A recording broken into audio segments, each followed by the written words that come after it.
지난주에 예수님을 위하여 증언하는 것에 관한 말씀을 같이 나누었습니다. 예수님을 증언하는 것이 또 하나 있습니다. 성경입니다. 오늘날 성경의 권위가 많이 약화되었습니다. 권위 있는 강해 설교자 제임스 보이스는 신학교 교수들을 포함한 많은 사람들이 성경은 사람에 대한 하나님의 말씀이기보다는 하나님에 대한 사람의 말이라고 생각한다라고 말했습니다. 성경을 하나님의 말씀으로 믿지 않는 것이죠. 성경을 사람의 책으로 생각하는 것입니다. 사람이 성경의 권위 위에 올라서려고 하는 것이죠. 교회와 신앙의 기초는 성경에 있습니다. 성경이 허물어지면 교회와 신앙이 허물어집니다. 그러므로 성경이 말씀하는 것을 귀담아 들어야 되고 또 성경이 가르치는 것을 배워야 됩니다.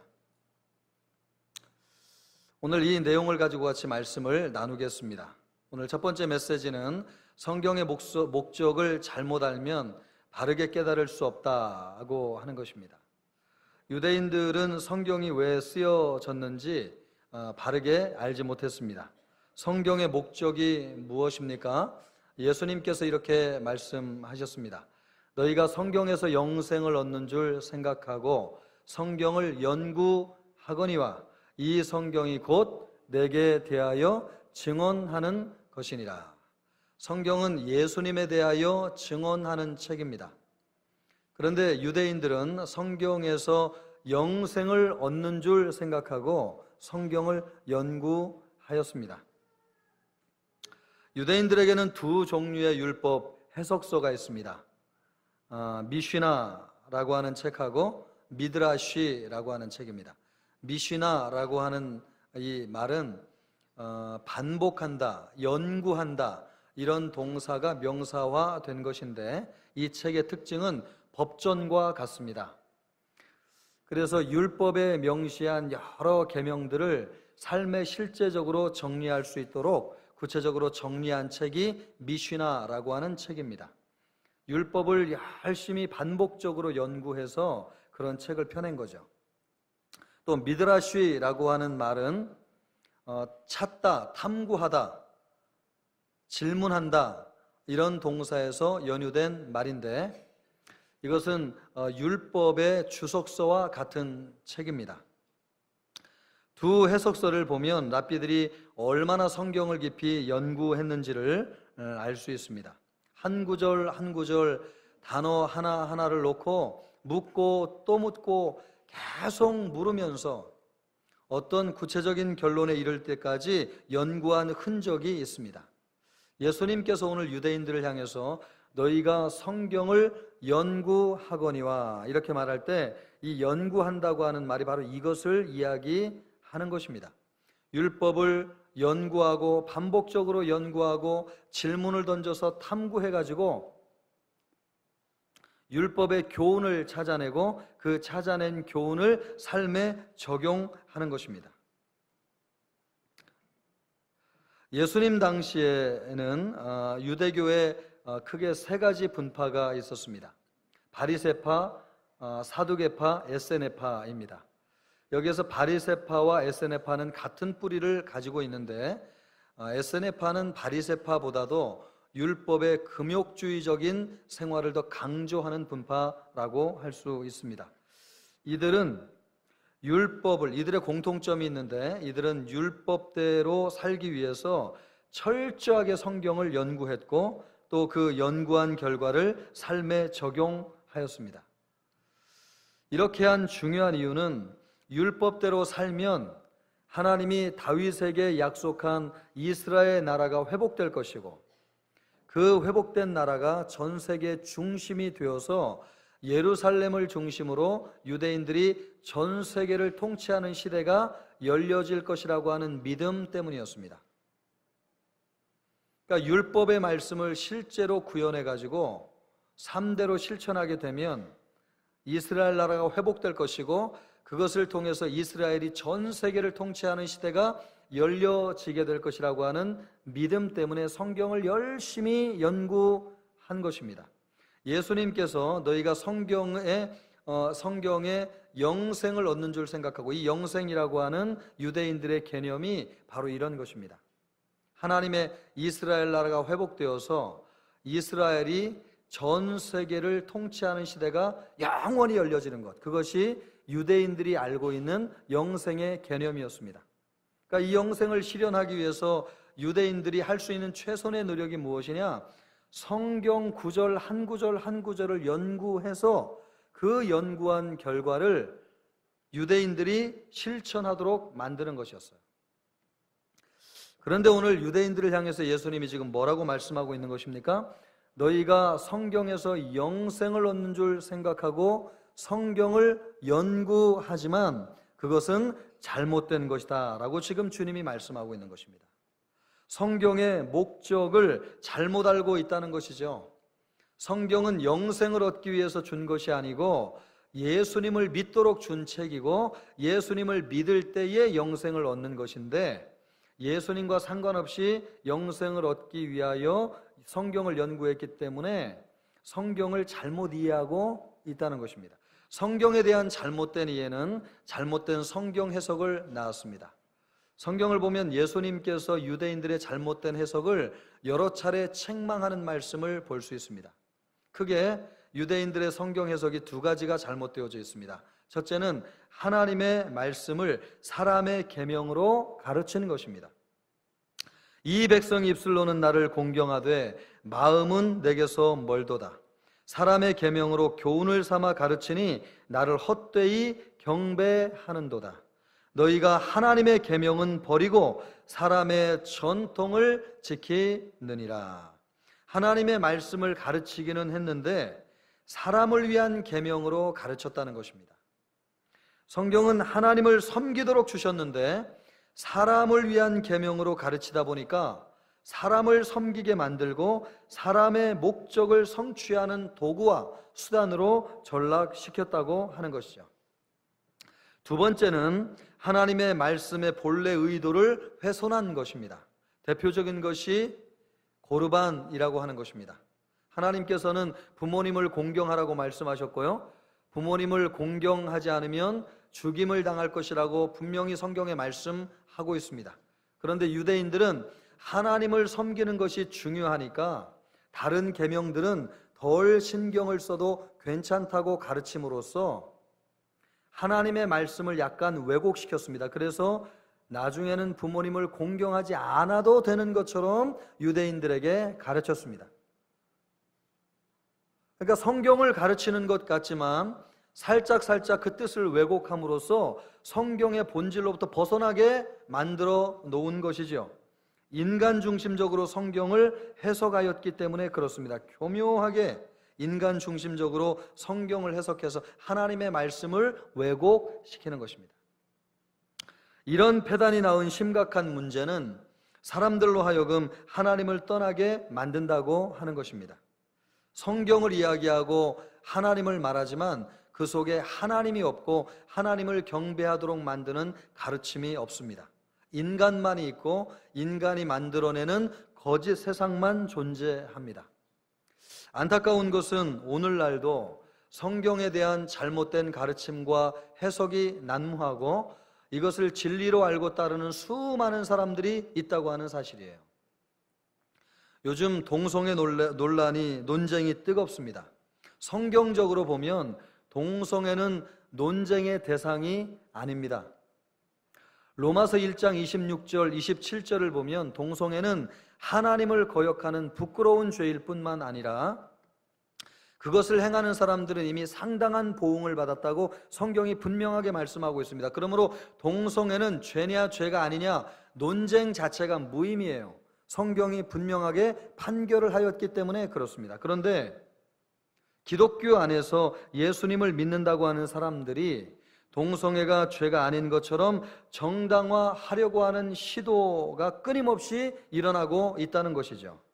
두 가지 방식으로 그렇게 시도하고 있습니다. 첫 번째는 성경을 모든 시대에 주신 완전 무결한 하나님의 말씀이 아니라고 함으로써 그렇게 한다는 거예요.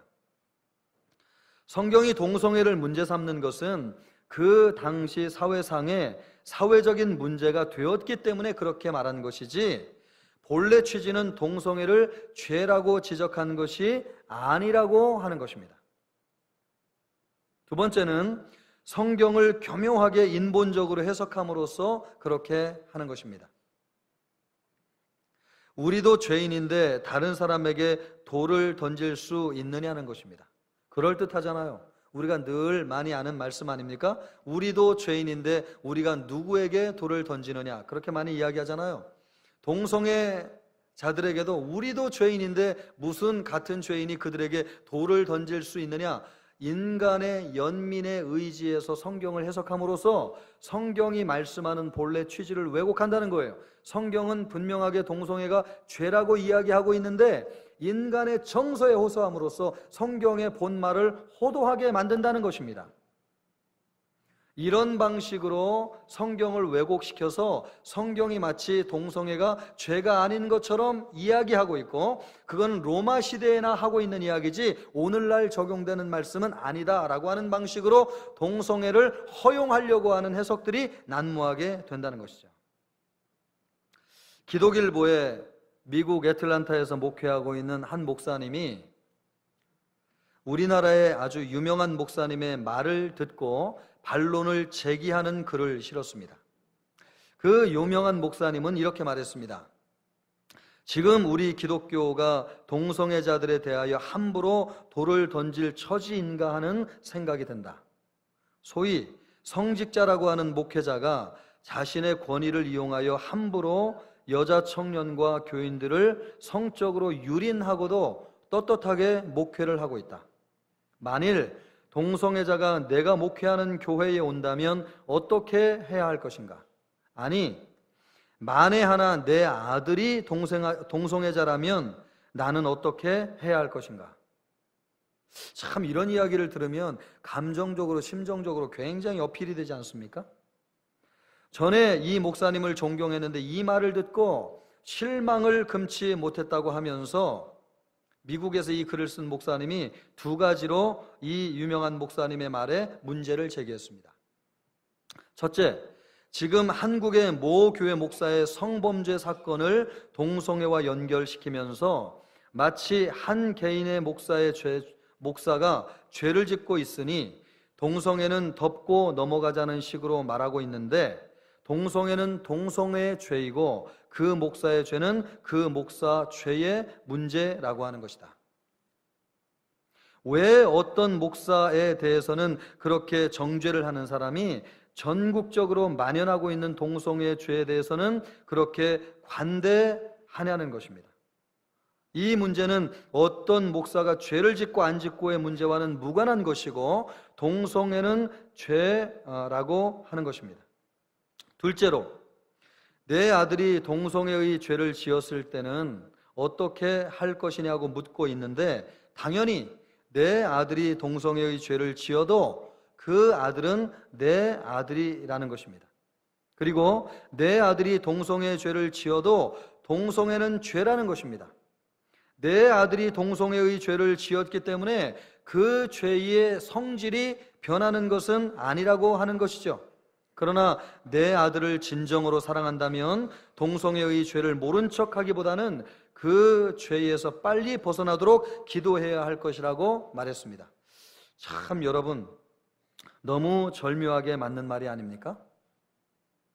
그런데 안타까운 것은 말입니다, 많은 사람들이 유명한 목사님의 설교에 매료가 되어가지고 성경을 하나님의 말씀으로 설교하지 않고 인본주의적으로 설교함으로써 하나님의 말씀을 왜곡시키고 있음에도 불구하고 영적인 분별력과 판단력을 잃어버리고 거기에 따라가고 있다고 하는 사실이에요.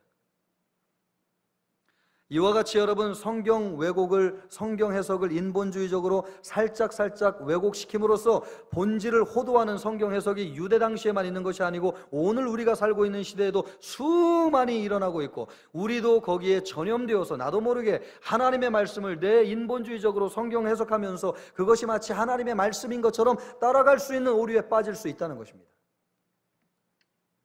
이런 결과는 성도를 하나님으로부터 멀어지게 만들고 하나님의 말씀으로부터 멀어지게 만드는 결과를 초래해요. 그래서 오늘날 교회가 영성이 약화되고 하나님의 말씀을 가르치면서 인본주의적인 생각에 젖어서 하나님에 대한 뜨거운 열정과 믿음이 사라지고 있는 것입니다. 그렇다고 한다면 성경이 주신 본래 목적이 무엇이냐 하는 것이죠. 두 번째로, 성경은 예수님을 증언합니다. 예수님이 그것을 직접 말씀하셨어요. 이 성경이 곧 내게 대하여 증언하는 것이니라. 누구에 대하여 증언하는 것이라고요? 내가 누굽니까? 예수 그리스도이십니다. 그러므로 성경은 누구를 증언하는 책이냐? 예수 그리스도를 증언하는 책이세요. 예수님은 성경에서 제자들에게 여러 차례 이 말씀을 강조하시고 반복하셨어요. 내가 너희와 함께 있을 때에 너희에게 말한 바 곧 모세의 율법과 선지자의 글과 시편에 나를 가리켜 기록된 모든 것이, 여러분, 선지자의 글과 시편과 모세의 율법이 무엇을 이야기하는 겁니까? 성경을 이야기하는 것이죠. 그 성경이 누구를 가리켜 기록됐대요? 예수님을 가리켜 기록되었다고 주님이 말씀하고 있잖아요. 이것이 이루어져야 하리라 한 말이 이것이니라. 그러므로 예수님 자신이 성경이 자신에 대하여 기록하고 있다고 하는 것을 말씀하고 계세요. 예수님이 부활하신 후에도 엠마오 마을로 가는 두 제자에게 동일한 말씀을 이와 같이 하셨습니다. 이에 모세와 모든 선지자의 글로 시작하여 모든 성경에 쓴 바 자기에 관한 것을 자세히 설명하시니라. 자기가 예수님이지 않습니까? 예수님 자신이 무엇을 가지고 자신에 대해서 말씀하셨느냐? 성경 말씀을 가지고 자신에 대해서 말씀해 주셨어요. 부활하신 예수님이 옆에 걸어가고 있는데도 엠마오 마을로 가는 두 제자가 부활하신 예수님을 보지를 못했습니다. 그래서 답답하게 여기시고 그들에게 예수님께서 고난을 당하시고 죽으시고 부활하실 것이라고 하는 것을 성경을 풀어서 가르쳐 주심으로 말미암아 지금 너희와 함께 걷고 있는 내가 성경이 말씀하는 그니라고 하는 것을 가르쳐 주고 있다는 것입니다. 그러므로 성경은 예수님에 대해서 기록한 책입니다. 우리는 성경을 읽을 때마다 풍성한 예수 그리스도의 모습을 발견해야 될 줄로 믿습니다. 성경은 예수님에 대해서 기록한 책이기 때문에 그렇습니다. 모든 말씀 뒤에는 그 말씀을 하는 사람이 있습니다. 우리가 사람들과 대화를 주고받을 때 단지 말의 내용을 듣기 위해서 대화를 하는 것은 아닙니다. 말을 매개체로 하여서 그 사람과 인격적인 소통과 교류를 하기 위해서 대화를 하는 것이죠. 그러므로 대화를 하게 될 때에 말의 내용만 인지한다면 우리는 지금 대화를 잘못하고 있는 것입니다. 성경도 그 말씀을 하는 인격체가 그 뒤에 있어요. 그 뒤에서 우리에게 말씀하시는 분이 누구십니까? 예수 그리스도이십니다. 태초에 말씀이 계시니라. 이 말씀이 곧 하나님과 함께 계셨으니 이 말씀은 곧 하나님이시니라. 할렐루야. 말씀하시는 하나님이신 예수님께서 성경을 통해서 말씀하고 계신 것입니다. 그러므로 우리는 문자인 성경을 볼 때에 그 너머에서 그 말을 하고 계시는 인격적이신 예수 그리스도를 바라보아야 됩니다. 예수님의 말씀을 통해서, 예수님은 말씀을 통해서 우리와 인격적인 관계를 맺기를 원하세요. 말씀만 듣고 그것을 말씀하시는 예수님을 만나지 못했다면 성경을 지금 우리가 잘못 읽거나 하나님의 말씀을 잘못 듣고 있는 것입니다. 저는 지금도 기억하는 아버지의 모습이 있습니다. 제가 고향을 떠나서 개나리 보침을 하나 들고 서울로 올라올 때에 우리 아버지가 제 등 뒤에서 해주신 말씀 때문에 제가 평생 우리 아버지의 모습을 잊을 수가 없습니다. 남자가 객지에 나가서 주머니에 돈 한 푼이 없으면 기죽는다. 주머니에 꼭 돈 넣고 다니거라. 그렇게 말씀하셨습니다. 돈 한 푼도 안 주시고 그렇게 말씀하셨습니다. 돈을 주시고 말씀하셨으면 제가 좋았을 텐데 한 푼도 안 주시고. 아주 평범한 말이죠. 대단한 말이 아닙니다. 누구나 할 수 있는 말이죠.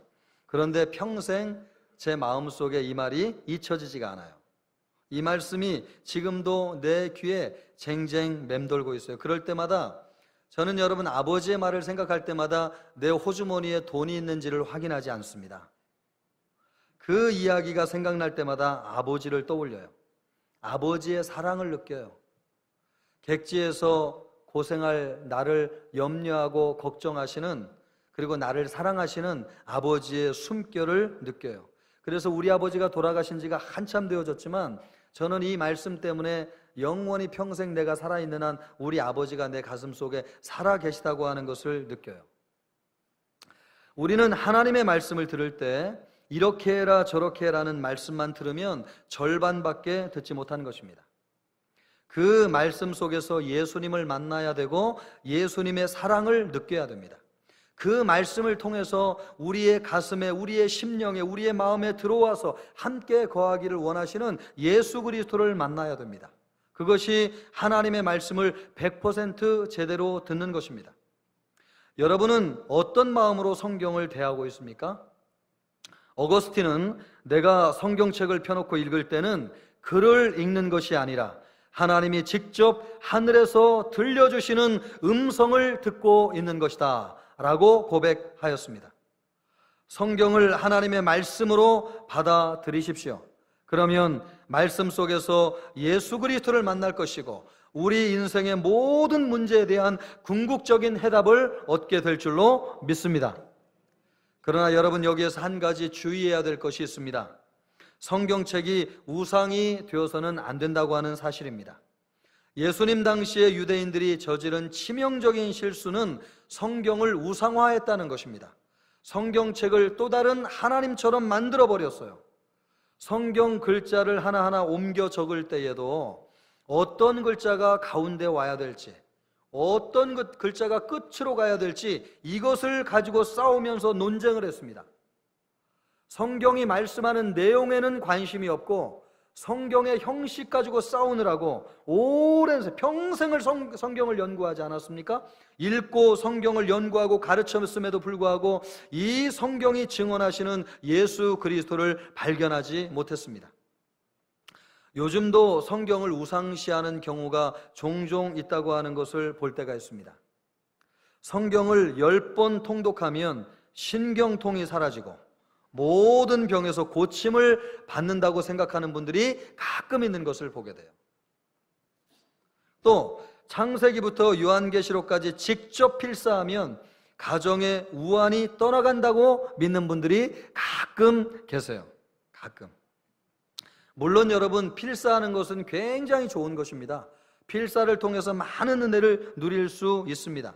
그러나 중요한 것은 처음부터 끝까지 10번을 100번을 쓴다 할지라도 그 말씀 가운데서 살아계신 예수 그리스도를 만나지 못하고 그분 앞에 무릎을 꿇는 은혜를 경험할 수 없다고 한다면 전부 다 헛된 것에 지나지 않는다는 사실이에요.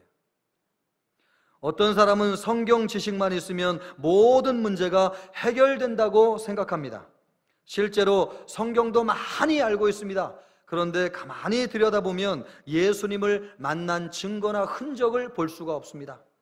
많이 알고 있는 성경 지식을 가지고 사람들과 다투기를 하거나 그 사람에게 시비를 건다거나 그 사람과 논쟁을 하거나 이런데 성경 지식을 사용할 뿐이지 성경 말씀을 가지고 인격적인 예수님을 만나는 흔적이 없어요. 이것을 볼 때에 예수님을 아는 것과 성경 지식을 많이 갖는 것은 비례할 수도 있지만 꼭 비례하지 않을 수도 있다는 것입니다. 성경을 많이 읽으면 영적으로 성장하는 것은 사실이지만 또 반드시 그런 것은 아닙니다. 매일 성경을 몇 시간씩 읽어도 예수님을 만나지 못하는 사람들도 많이 있습니다. 그러므로 성경을 읽을 때에 우리는 인격적으로 다가오시는 예수님을 만나야 될 줄로 믿습니다. 하나님의 말씀을 들을 때마다 우리에게 인격적으로 다가오셔서 우리를 품어주시고 안아주시고 그분의 사랑으로 안아주시는 사랑이 많으신 하나님을 만나야 될 줄로 믿습니다. 성경 말씀을 읽고 들을 때마다 문자 뒤에 살아서 말씀하시는 예수 그리스도, 그분의 십자가의 사랑을 경험해야 될 줄로 믿고 십자가를 통하여 부활하신 생명의 주님을 만나는 역사가 우리에게 있어야 될 줄로 믿습니다. 여러분, 그러기 위해서 성경을 우리에게 주셨어요. 성경이 왜 기록되었다고 주님이 말씀하고 있습니까? 이 성경은 내게 대하여 증언하는 것이니라. 할렐루야. 성경을 통해서 살아계신 예수님 만나는 우리 모두가 되시기를 우리 주님의 이름으로 축복합니다. 하나님의 영광을 구할 때 오늘 세 번째 주시는 메시지는 하나님의 영광을 구해야지 성경을 보는 눈이 열린다 하는 것입니다. 유대인들이 성경을 그렇게 열심히 연구했음에도 불구하고 살아계신 예수님께서 눈앞에 나타나셨는데도 불구하고 예수님을 믿지 못했습니다. 정말 세상에서 아이러니한 일이 많이 있지만 이것만큼 아이러니한 일이 없어요. 성경을 연구하고 또 연구한 사람이, 그리고 살아계신 하나님이신 예수 그리스도가 눈앞에 나타났음에도 불구하고 그 예수님을 믿지 못했습니다. 예수님은 그 이유를 이렇게 말씀하십니다. 하나님을 사랑하는 것이 너희 속에 없음을 알았노라. 또 너희가 서로 영광을 취하고 유일하신 하나님께로부터 오는 영광은 구하지 아니하니 어찌 나를 믿을 수 있느냐. 다시 한번요. 너희가 서로 영광을 취하고 유일하신 하나님께로부터 오는 영광은 구하지 아니하니 어찌 나를 믿을 수 있느냐. 유대인들은 하나님을 사랑하지 않았습니다. 하나님의 영광을 구하지 않았습니다. 하나님의 말씀을 연구하는 것을 통해서 사람들의 존경을 받기를 원했습니다. 사람들에게 영광을 받기를 원했지 하나님의 영광을 구하지 않았습니다. 그래서 성경을 연구했지만 예수님을 만나지 못했습니다. 예수님을 볼 수 있는 눈이 열려져 있지 않았던 것이죠. 성경을 볼 때에 성경에서 예수님을 보려면 눈이 열려져 있어야 됩니다. 눈이 열려져 있어야지 성경을 볼 때에 성경 속에서 예수님을 만나는 것이죠. 그런데 이 눈이 열려진다고 하는 것이 무엇이냐? 하나님의 영광을 구하는 것입니다. 하나님의 영광을 구하게 될 때에 우리의 눈이 활짝 열려지게 되고 성경을 읽으면서 예수님을 만나게 되는 줄로 믿습니다. 하나님의 말씀을 들을 때에도 사람의 영광을 구하면 하나님의 말씀이 들리지 않아요. 하나님의 영광을 구하게 될 때에 하나님의 말씀을 들으면 그 말씀 속에서 하나님의 음성이 들려지게 되는 줄로 믿습니다. 그러므로 여러분, 우리의 눈이 열려지는 순간이 언제냐? 하나님의 영광을 구하는 순간이에요. 그 하나님의 영광을 구하게 될 때에 눈이 열려져서 예수님을 보게 되고 하나님의 음성을 듣게 되는 것이죠. 사람이 만물의 영장으로서 다른 피조물들과 근본적으로 다른 것은 영광을 추구하는 존재라고 하는 사실이에요. 모든 사람은 영광을 추구합니다. 이 자리에 있는 모든 분들은 한 사람도 예외 없이 영광을 추구하는 존재입니다. 영광을 따라왔기 때문에 이 자리에 앉아 있는 것입니다. 돈의 영광을 추구하든지, 명예의 영광을 구하든지, 성공의 영광을 추구하든지, 아름다움의 영광을 추구하든지, 하여간 어떤 영광이든 우리의 인생을 이끌어가는 영광에 매료되어서 인생을 살아오는 것입니다. 연예인과 정치인은 사람의 영광을 추구하는 사람들이죠.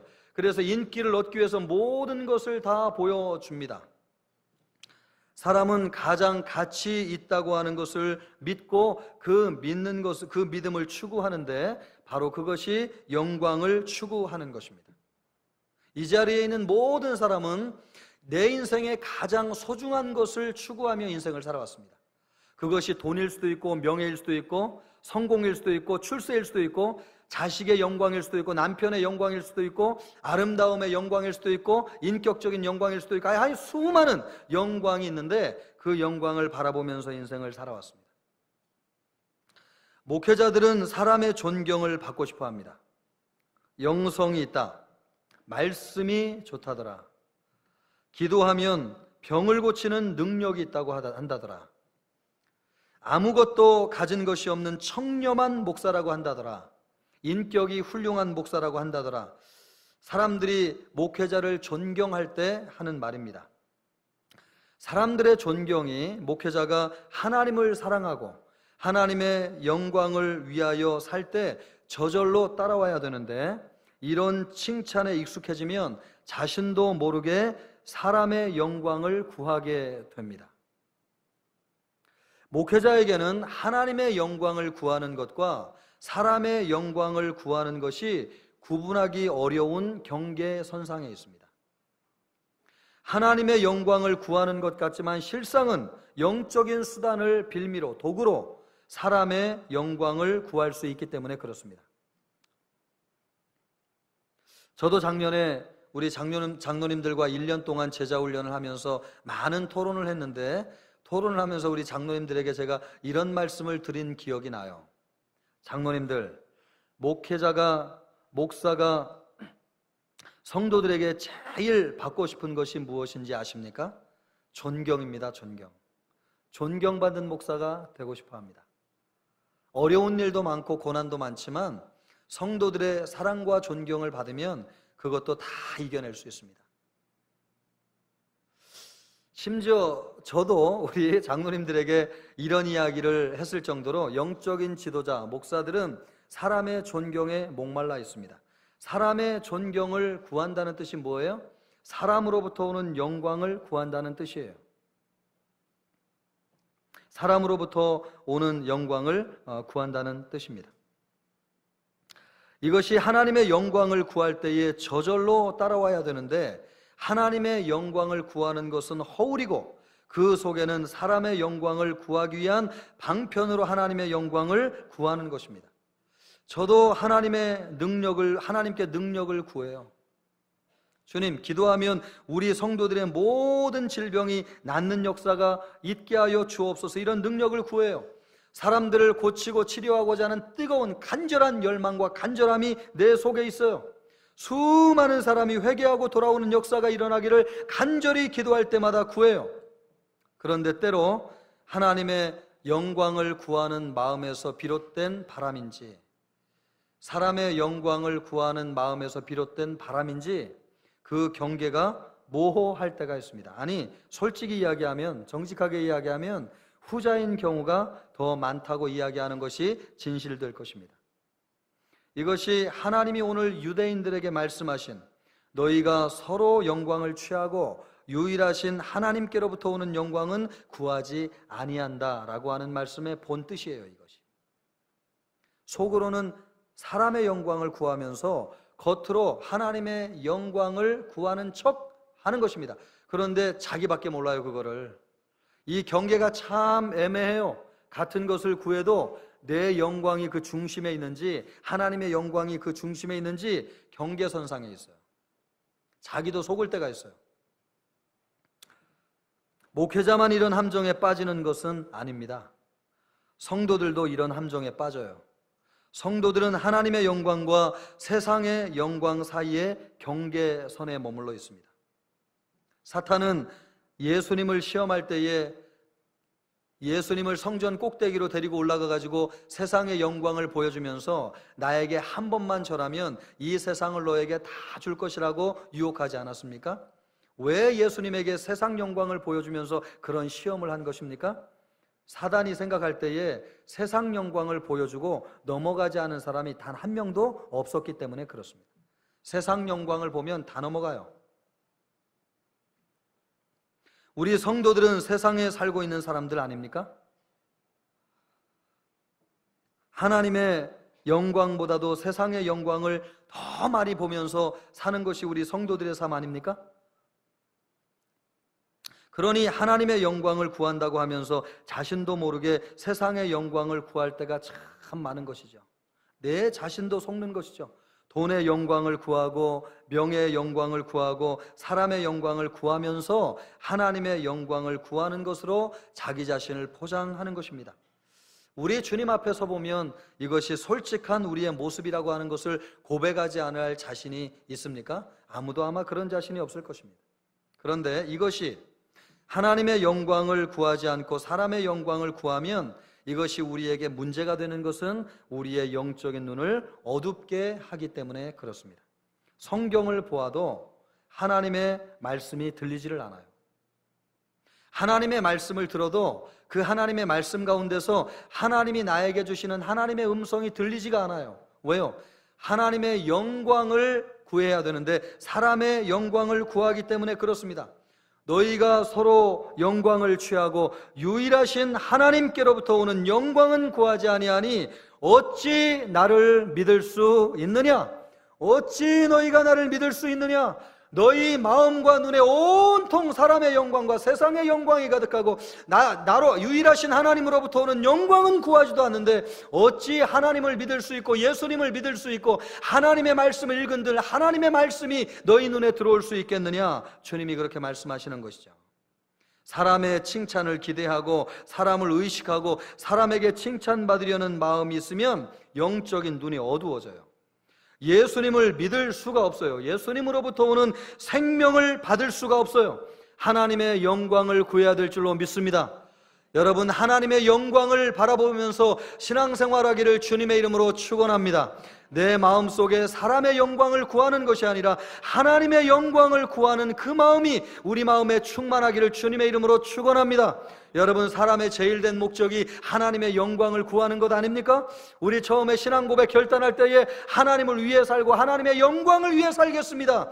그것을 고백한 이유가 뭐예요? 하나님의 영광을 구하게 될 때에 우리의 영적인 눈이 활짝 열려지기 때문에 그렇습니다.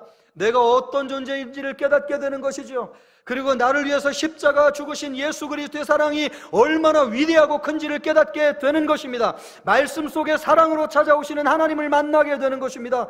그 말씀을 통해서 나를 염려하고 걱정하시고 나를 구원하시고 건져주시려는 아버지의 사랑을 느끼게 되는 것입니다. 그것을 보는 눈이 언제 열리느냐? 하나님의 영광을 구하게 될 때에 말씀 속에서 예수님을 만나게 되고 하나님의 말씀 가운데 하나님의 음성이 들려지게 된 줄로 믿습니다. 그러므로 여러분, 하나님의 영광을 구해야 돼요. 하나님의 영광을 구하게 될 때 우리의 눈이 열려져요. 신앙적인 모든 어두움에서 벗어나게 되는 것입니다. 알 수 없는 모든 영적인 무지로부터 우리가 건짐을 받고 구원을 받는 역사가 있게 되는 것입니다. 걱정과 염려와 근심, 고통, 모든 인생의 어려움으로부터 우리를 건져주시는 순간이 언제냐? 하나님의 영광을 바라보고 말씀 속에서 예수님을 만나는 때인 줄로 믿습니다. 우리의 눈이 열려져야 돼요, 여러분. 신앙생활에 눈을 뜨는 시점이 언제예요? 하나님의 영광을 구하는 시점이에요. 그래서 주님이 말씀하시는 거예요. 너희가 서로의 영광을 취하면서 유일하신 하나님께로부터 오는 영광은 구하지 아니하니 어찌 너희가 나를 믿을 수 있겠느냐? 우리 모든 성도들 하나님의 영광을 구하기를 주님의 이름으로 축복합니다. 성경은 예수님을 증언하는 책입니다. 성경을 펴놓고 읽을 때마다 예수님의 음성을 들어야 될 줄로 믿습니다. 리빙스턴은 1세기 전에 죽음의 대륙 아프리카에 성경 한 권을 들어가서 복음을 전하는데 일평생을 헌신한 사람이었습니다. 그는 성경 말씀 가운데 가장 좋아하는 구절이 마태복음 28장 20절 말씀이었는데 볼지어다 내가 세상 끝날까지 너희와 항상 함께 있을 것이니라. 할렐루야. 볼지어다 세상 끝날까지 내가 너희와 항상 함께 있을 것이니라. 이 말씀은 문자지만 이 문자 뒤에 감추어진 예수 그리스도가 나와 함께 하신다고 하는 것을 리빙스턴은 잊지 않았습니다. 그가 말라리아에 걸려가지고 고열로 죽음의 문을 오갈 때에도 이 하나님의 말씀을 붙잡으면서 주님이 나와 함께 하신다는 것을 믿으면서 이 병상에서 일어날 수 있었습니다. 온갖 독사의 독으로부터 위협으로부터 원주민들의 위협으로부터 생명의 위협을 당할 때에도 이 말씀을 붙잡고 의지하면서 예수님이 함께한다고 하는 것을 믿고 온갖 위험으로부터 일어날 수 있었습니다. 그는 선교 활동을 하면서 수없이 직면한 생명의 위기 앞에서 이 말씀을 통해 주님의 음성을 들었습니다. 조그마한 오두막에서 임종을 맞던 그날 밤에도 이 말씀을 곁에 두고 있었습니다. 그가 말씀을 가지고 모든 순간마다 승리할 수 있었던 이유가 무엇입니까? 그 말씀을 통해 함께 하시는 예수 그리스도를 믿었기 때문에 그렇습니다. 할렐루야. 예수님은 말씀을 통해서 우리와 함께하고 계신다고 하는 것을 믿었습니다. 여러분의 마음속에 슬픔이 있습니까? 남이 모르는 무거운 걱정을 안고 잠이 오지 않는 밤을 지새고 있습니까? 주님의 음성이 들릴 때까지 성경을 펴서 읽으십시오. 그 문자가 살아서 인격적으로 우리에게 다가오시는, 말씀으로 다가오시고 사랑으로 다가오시고 아버지의 따뜻한 품으로 다가오시는 그 예수님을 인격적으로 만날 때까지 여러분 성경을 펴놓고 성경을 읽으십시오. 성경에는 여러분을 건져내실 하나님의 말씀이 있습니다. 말씀 속에서 예수님의 음성을 듣기만 하면 그 말씀은 우리를 온갖 시름과 걱정과 염려에서 건져 주실 줄로 믿습니다. 말씀 속에서 예수님을 만날 때마다 수많은 고통이 우리를 둘러싸고 있다 할지라도 예수님의 십자가를 바라보면서 찬송하는 성도로 변화되게 될 줄로 믿습니다. 그 말씀에 예수님이 계십니다. 하나님의 영광이 감추어져 있습니다. 성경 속에서 우리 성도들이 말씀을 듣고 읽을 때마다 살아계신 예수 그리스도를 만나기를 바라고 우리에게 음성으로 사랑으로 찾아오시는 예수님을 만나는 우리 모든 청청교회 성도들 되시기를 우리 주님의 이름으로 축원합니다.